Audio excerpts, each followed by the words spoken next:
A woman stumbled upon something strange. Out of nowhere, a mysterious metal plate suddenly floated in mid-air.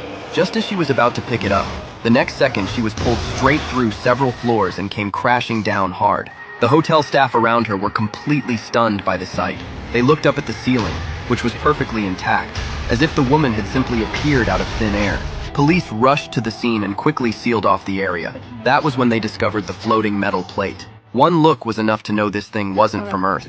Using specialized instruments, they managed to temporarily strip away its levitating properties. Then, using remote tools, they carefully sealed it inside an isolation container and removed it from the hotel. But before they could figure out what was happening, two agents received another urgent report. This time, a woman's corpse was floating in mid-air above a wheat field. Nick reached out to feel around it but found nothing unusual nearby. It was clear that the body itself had inherited the strange, levitating ability of the metal plate.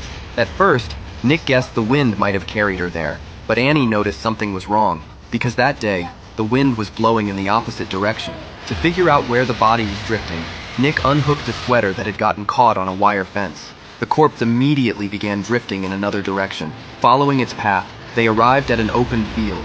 To their horror, they discovered 3 more corpses floating and slowly spinning in the air. The terrifying sight sent chills down everyone's spine. The bodies were quickly taken back to the lab, but after the medical examiner checked them, the results were shocking. Although there were no pulses or heartbeats, the cells and brains inside were still functioning normally.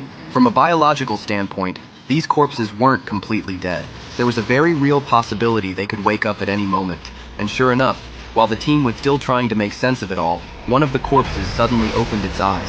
The medical examiner rushed forward to try to save it, but before he could act, the body shut its eyes again.